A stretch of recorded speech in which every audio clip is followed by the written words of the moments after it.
Queridos amigos, sejam bem-vindos ao canal Videira Espírita. Meu nome é Cristina Brito e este é o programa Escuta que aí vem história.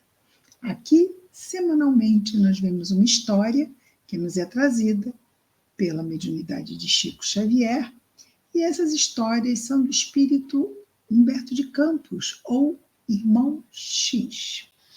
Atualmente estamos vendo as histórias reunidas no livro Reportagens de Além Túmulo, livro este publicado pela Federação Espírita Brasileira. Hoje vamos ver a história de número 13, que tem o título de O Trabalhador Fracassado. Vejamos então como nos conta Humberto de Campos, espírito. Na paisagem de luz, antes da imersão nos fluidos terrestres, ou seja, antes de reencarnar lá no mundo espiritual ainda, Efraim recebia as últimas recomendações do guia venerável. Vai, meu filho, seja a próxima experiência na Terra uma estação nova de trabalho construtivo.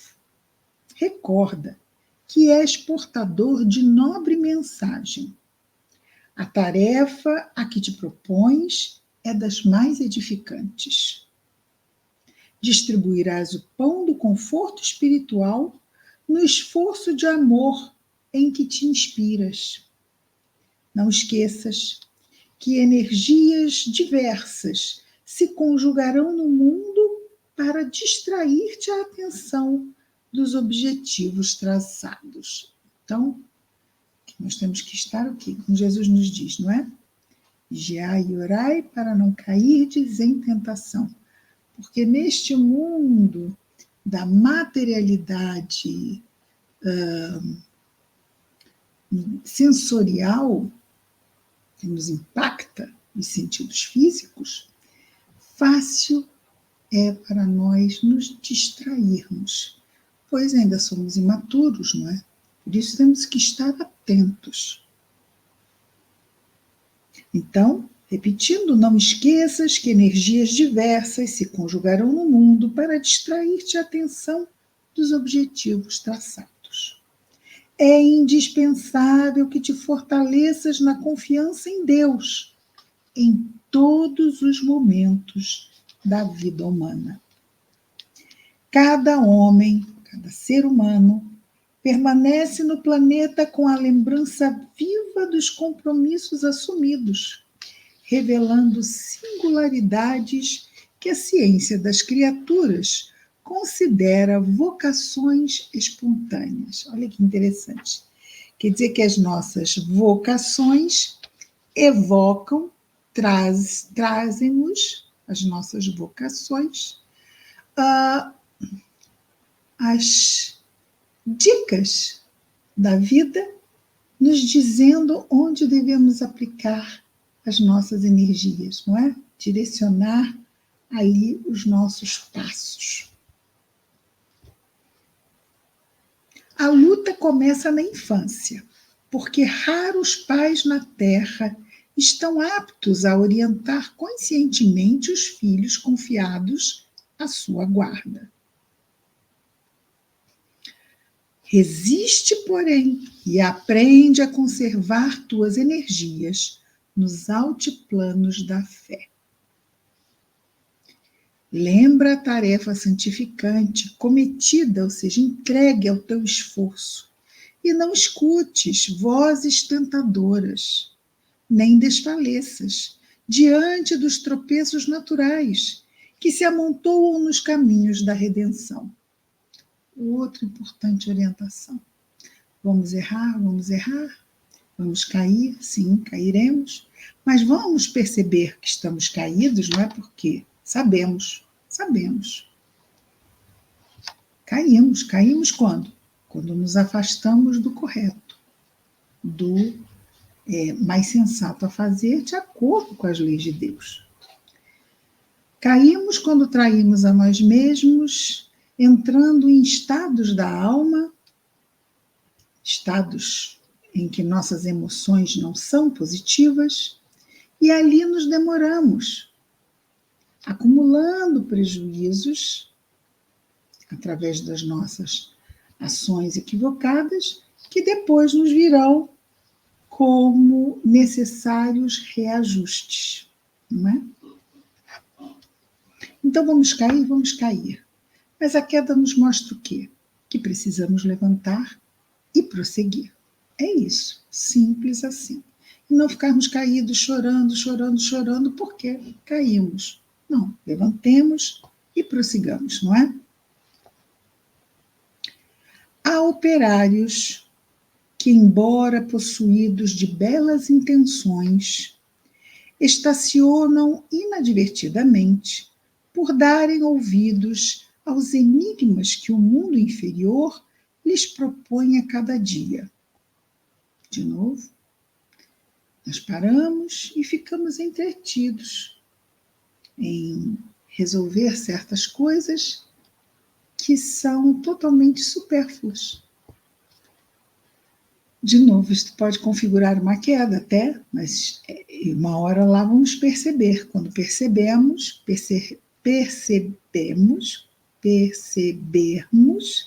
é isso, estava caindo um R. Quando percebermos, levantemos, prossigamos, não é?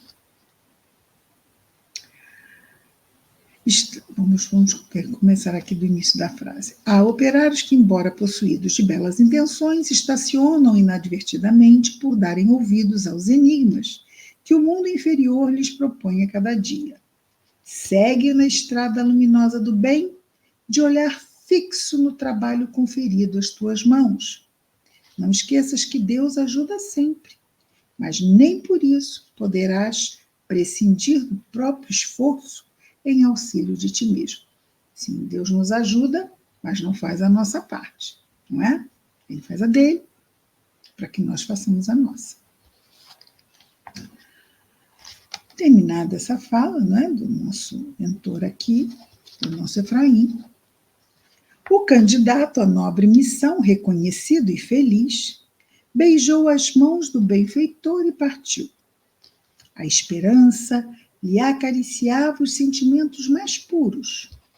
Não cabia em si de contentamento, pois recebera a formosa tarefa de repartir esclarecimentos e consolação entre os sofredores da terra. Com que alegria e satisfação lhes falaria das verdades sublimes de Deus. Mostraria a função aperfeiçoadora do sofrimento, enaltecendo o serviço construtivo da dor. Enquanto fornecesse testemunhos de fé na redenção própria, exemplificando no esforço dos homens de bem, das pessoas de bem, reuniria materiais divinos para melhor atender ao imperativo do trabalho conferido à sua responsabilidade individual, ou seja, seria ajudado, não é? Fazendo ele a parte dele, ajuda outras ajudas que vão vir como mérito, está dando conta, então vem uma ajuda para colaborar nas tarefas que veio fazer aqui. Todavia,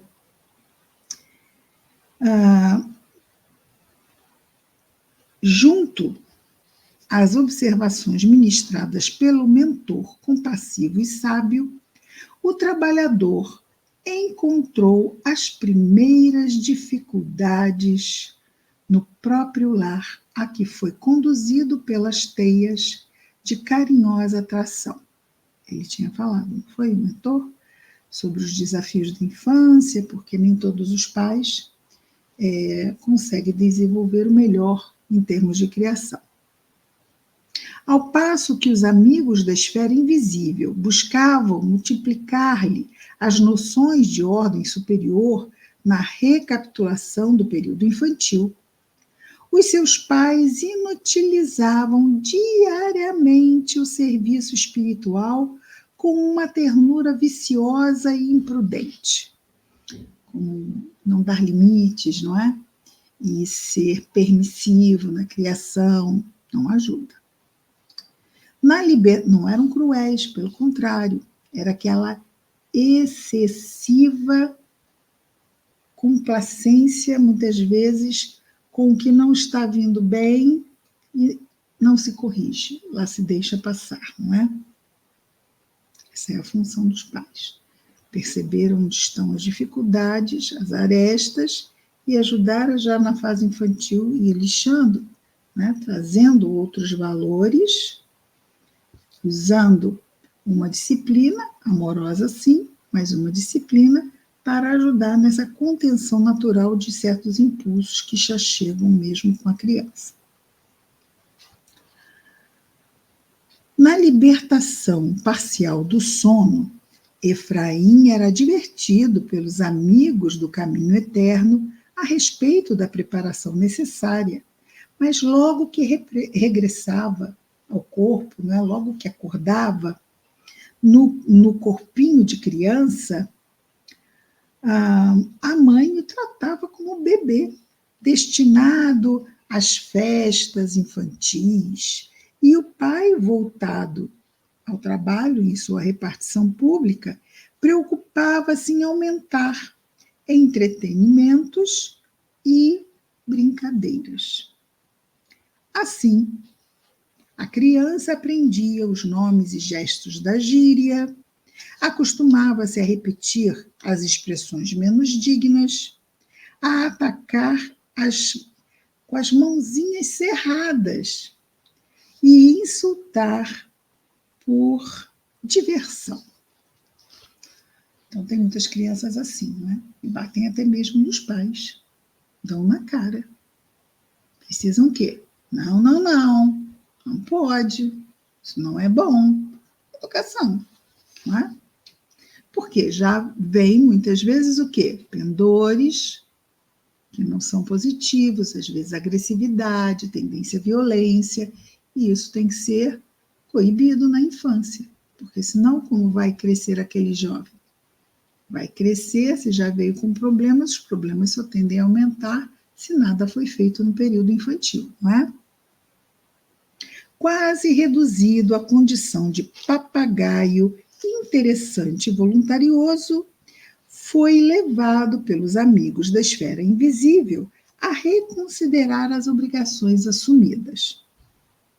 Entretanto, quando falava dos sonhos que o visitavam durante a noite, a mãezinha ralhava descontente. É pura imaginação, meu filho. Vives impressionado com as histórias da carochinha. O pai completava dizendo: esquece os sonhos, Efraim. Lembra que o mundo sempre pediu homens práticos. O rapazinho, daí por diante, começou a dispensar menos atenção ao plano intuitivo. No fundo, porém, não conseguia trair as tendências próprias. Dedicava imenso carinho aos livros de teor, de conteúdo espiritual, onde a elevação dos sentimentos constituía tema principal. Exaltava-se facilmente no exame dos problemas da religião, como se quisesse, resistindo às incompreensões domésticas, desferir, ou seja, dar os primeiros voos em relação a esse descortinar, não é, do conhecimento espiritual. Na verdade, seria descortinar a possibilidade de trazer ao cérebro físico que ele já sabia. E trazia, inclusive, tarefas sobre isso. No íntimo, adivinhava a realidade das obrigações que lhe competiam, mas a ternura excessiva dos pais contribuía em favor da preguiça e da agressividade. Lembra? Já ia lá com as mãozinhas pequenininhas e foi crescendo, não foi sendo corrigido, e a agressividade vai crescendo com a criança, né? Onde Deus atirava sementes divinas, Os responsáveis humanos cultivavam eras sufocantes. Eras são aquelas plantas que sobem pelos muros, não é? E que é interessante isso, não é? Mas muitas são mesmo parasitas, não são desejadas pelos paisagistas, vamos dizer assim. Estão ali causando problemas. Eu posso dizer que eu já lutei com algumas. No colégio, Efraim não era mau companheiro. Os pais, porém, desenvolviam tamanho esforço para destacar-lhe a condição social que em breve a vaidade sobressaía como estranho lixo na sua personalidade. Então, os pais destacavam: você é filho de não sei quem, de não sei o quê, comporte-se como tal, não permita, não se aproxime de quem não tenha o mesmo teor de condição social que você. E aí o jovem foi acreditando nisso e se tornando uma pessoa mesmo vaidosa. Vaidosa no sentido de eu sou melhor que vocês. Aí já entra até o orgulho, não é? E a experiência humana continuou, marcando o conflito entre a vocação do trabalhador do bem e o obstáculo incessante do mundo. O plano invisível buscava insistentemente conduzi-lo ao clima espiritual adequado às realizações em perspectiva, ou seja, que tinha ali sido estabelecida como meta, não é? Objetivo. Enquanto na Igreja Católica Romana o rapaz não encontrava senão motivos para acusações e xingamentos, transportado ao ambiente do culto protestante, apenas fixava expressões humanas, esquecido das substâncias divinas. Intimamente, Efraim experimentava aquela necessidade de instruir e consolar as almas.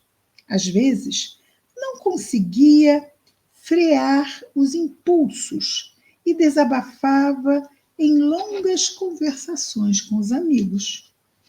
Guardando, porém, os títulos acadêmicos, em vez de usá-los como forças de elevação, mesmo moral, para um conhecimento superior, convertia esses títulos acadêmicos, né, os diplomas e isto tudo, em entulhos lastimáveis, mantendo futilidades pouco dignas. Em vão, a esfera espiritual o convidava à luta enobrecedora em profundos apelos pelo pensamento. Agora, casado, olha, o tempo vai passando rápido, não é? Mais ou menos assim a nossa encarnação, rápido. Agora casado e fundamente modificado pelas circunstâncias, Efraim parecia impermeável aos conselhos diretos e indiretos. Então, já nem adiantava, nem em sonho, mas nem pessoalmente mesmo, ele já não prestava atenção a nenhum tipo de conselho no sentido de busca espiritual. Então, agora casado e fundamente modificado pelas circunstâncias, ele estava ali, impermeável. Enfim, depois de costear o continente infinito da revelação divina, quer dizer, ele nunca portou e entrou no continente da revelação divina, sempre ficou ali à volta. É isso que ele diz aqui. Depois de costear, andar na costa do continente infinito da revelação divina, em diversas modalidades, foi dar às praias ricas do espiritismo cristão. Estava deslumbrado. A fé lhe revelava perfumes ignorados ao seu coração. Estava mesmo encantado. semelhando-se à perfumosa, chama de perfumada, a perfumada flor da mata, intocada, estava ele exatamente dessa forma quando chegou ao movimento espírita. Experimentou imediatamente a certeza de haver encontrado lugar próprio. Ali certamente desenvolveria o plano construtivo de que lhe falara a intuição por tantos anos no recesso de seu espírito. Esqueceu, no entanto, que o trabalho é fruto do esforço e que todo operário precisa improvisar ou manejar ferramentas. Com 2 anos de observação, ele, que se habituara à ociosidade, recolhia-se ao desalento. Queixava-se de tudo e de todos. Tinha a convicção de que necessitava edificar alguma coisa em benefício dos semelhantes, mas não se conformava com os obstáculos. Lembramos lá do mentor, não é? Que falou dos obstáculos, mas que ele não esmorecesse, se caísse, levantasse. Quando um dos velhos amigos vinha convidá-lo ao serviço espiritual, replicava enfaticamente: ora, seu Cunha, quem poderá destrinchar essa meada de médiuns charlatães e exploradores sem consciência? Francamente, sinto-me cansado. Ou seja, ele era convidado ao trabalho, mas lá dava desculpa para não entrar. Depois que o visitante encarecia as excelências da cooperação e a necessidade do testemunho, Efraim exclamava desanimado: não posso ocupar-me com ficções, nem partilhar dessa batalha invencível. É interessante, não é? Porque ele chegou bem animado, não é? 2 anos, ouvindo, até ser convidado. Quer dizer, ele mesmo não buscou, esperou ser convidado. Mas quando foi convidado, trabalho, responsabilidade, compromisso. Um trabalho voluntário, não é por ser voluntário que deixa de ser um compromisso, ok? Continuando. Os amigos da vida real são, contudo, infatigáveis na esperança e no otimismo. Para que o trabalhador encontrasse concurso fraterno, formou-se repentinamente um grupo mais íntimo na vizinhança da sua residência, onde reduzido número de companheiros se propunham estudar os problemas de autoaperfeiçoamento, levando, não é, ou ensejando, dando oportunidade de que no futuro fossem desenvolvidos elevados serviços fraternos. Efraim prometia cooperar na tarefa, mas em vão o chamavam ao esforço diariamente. Estava sempre solícito na indicação dos tropeços, mas nunca resoluto na execução da própria tarefa. Ele estava sempre pronto para dar uma desculpa para não ir. Né? Nunca tinha condições, coitado, né, de ir adiante. Vejamos como temos que ficar atentos, né, a nossa capacidade, pela nossa imaturidade, de ainda nos trairmos tudo que prometemos a nós mesmos, tudo, em parte. O ideal é que, embora não sejamos perfeitos, e com certeza vamos deixar passar algumas coisas, vamos ficar atentos para deixar passar o menos possível, né? Pelo menos, né? É claro, não vamos imaginar que vamos conseguir levar 100% de tudo que planejamos. Nós temos que ficar atentos, principalmente quando já temos conhecimento da doutrina espírita. Né? E bom que ele, pelo menos, se permitiu estudar por 2 anos. Diz o nosso Emmanuel que se nós estudarmos doutrina espírita firmemente por 2 semanas, nós saberemos tudo que é necessário para uma encarnação dar certo. Imagina, 2 anos, 2 semanas, dizendo. Continuando, o nosso Humberto de Campos nos diz: cada dia, Efraim apresentava uma desculpa aparentemente mais justa, a fim de justificar a ausência no trabalho espiritual, né? Para ele, a chuva estava sempre gelada, o calor sempre sufocante. Os resfriados chamavam-se amidalites, bronquites, febres, dispneias. Os desarranjos do estômago classificavam-se como hepatites, gastrites. A mente viciada exagerava todos os sintomas. Quando não era assim, falava das contrariedades com o chefe no serviço, no instituto em que lecionava, era professor. Referia-se às enxaquecas da esposa, dizia das enfermidades dos filhinhos em desenvolvimento. A hora, a situação ocasional, o estado físico e a condição atmosférica eram fatores a que recorria invariavelmente para fugir à contribuição fraternal. Por fim, embora experimentasse o desejo sagrado de realizar a tarefa, chegou ao isolamento quase completo, numa mistura de tristeza e ociosidade. Foi nessa estação de amargura que a morte do corpo o requisitou para as experiências novas, ou seja, para o retorno à pátria espiritual. Durante anos dolorosos, Efraim errou sem destino, qual ave desesperada da sombra, até que um dia, esgotado o cálice dos remorsos mais agudos, conseguiu ouvir o antigo mentor após angustiosas súplicas.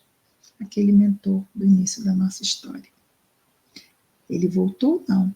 Ele voltou a ser ouvido, porque as vibrações dele estavam tão baixas com remorso, porque afinal desencarnou e teve consciência do que deixou de fazer durante a encarnação, para a qual ele tanto se preparou.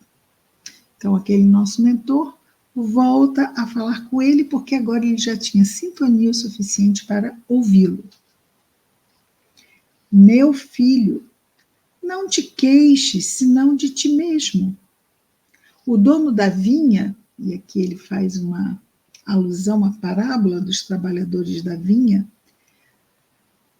está no Evangelho segundo o Espiritismo. Kardec discorre muito bem, trazendo mensagens de espíritos, e principalmente do Espírito de Verdade, sobre essa parábola que Jesus conta, e o dono da vinha é Deus, não é? Meu filho, não te queixes senão de ti mesmo. O dono da vinha jamais esqueceu os trabalhadores.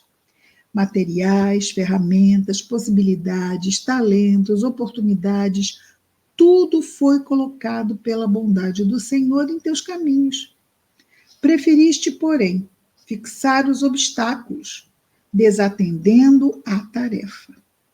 Reparaste o mau tempo, a circunstância adversa, o tropeço material, a perturbação física, e assim nunca prestaste maior atenção ao serviço real que te levara ao planeta. Esqueceste que o trabalho da realização divina oferece compensações e tônicos que lhes são peculiares, independentemente dos convencionalismos do mundo exterior. Mas para receber tônico, eu tenho que gastar minhas forças de uma forma proveitosa. Aí vem aquele...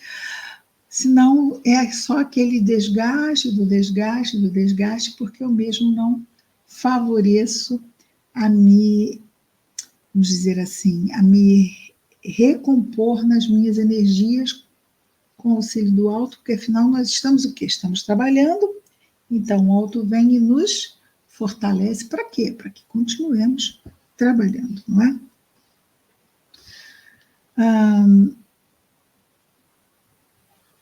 O Senhor não precisa de operários que passem o tempo a relacionar dificuldades, pedras, espinhos, dificuldades, ou melhor, já falamos, e confusões. E sim daqueles trabalhadores, o Senhor precisa, daqueles trabalhadores que cooperem fielmente na edificação eterna, sem interpelações descabidas, ou seja, eu precisava disso, eu precisava daquilo, não é? Desde as atividades mais simples às mais complexas. Enquanto olhavas o chão duro, a enxada enferrujou-se e o dia passou. Choras? O arrependimento é bendito, mas não corrige o atraso. Choras? O arrependimento é bendito. Que bom, né? A partir do arrependimento, nós passamos para a reparação. Então, o arrependimento é bendito, mas não corrige por si só o atraso. Não podemos voltar atrás e refazer aquele caminho, já foi feito. O que podemos é o quê? Recomeçar o caminho mais uma vez, não é? Continua consertando os desvios da atividade mental e aguarda o futuro infinito. Deus não faltará jamais à boa vontade sincera. Então, se a pessoa está realmente arrependida e quer corrigir, recomeçando o caminhar, vai chegar um momento que isto vai acontecer, claro que sim. E quando poderei voltar à terra? Pergunta Efraim, a fim de renovar meus esforços. Já soluçando. O benfeitor demorou a responder, esclarecendo finalmente. Por agora, meu filho, não posso precisar a ocasião exata. Todo trabalho edificante, em suas expressões diferentes, tem órgãos orientadores, executivos e cooperativos. Então, existe uma estrutura também, no bem, em tudo, no universo. Ninguém pode iludir a ordem na obra de Deus. Diante dos novos caminhos, tens largo tempo para amadurecer os arrependimentos sinceros, porque somente aqui, nesta zona de serviço a que te subordinas presentemente, ali, vamos chamar assim, num ambiente de arrependimento pelo que não foi realizado na encarnação passada, temos 200.527 candidatos ao trabalho de consolação e esclarecimento, no qual fracassaste no mundo. Como vês, não podes regressar à Terra antes deles. Então, existe uma ordem, tem gente que já está ali, e ele vai ter que esperar que eles sigam na frente para que depois ele possa ir. Então, quando nós estamos encarnados, às vezes não nos damos conta, por desconhecimento, mas muitos de nós sabemos, de que reencarnar é um processo que não é muito simples e que não se pode assim, e agora? Vai, porque tem que ser uma encarnação onde possamos estar sendo inseridos pela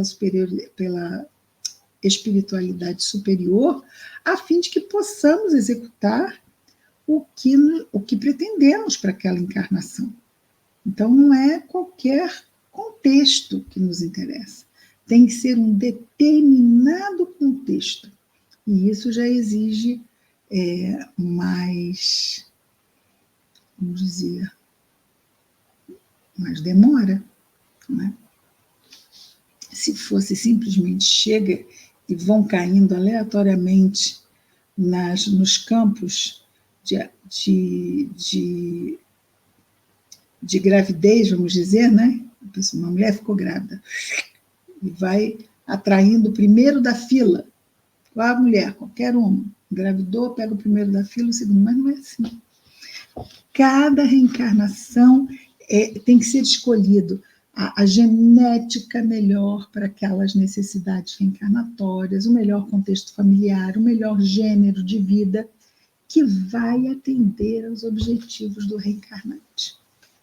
E como somos indivíduos extremamente únicos, então todo esse cuidado ele dá muito trabalho, né? 200 mil é muita gente, né, gente? 200.527. Ele seria então o 200.528. É isso. Vamos aproveitar. Enquanto aqui estamos, a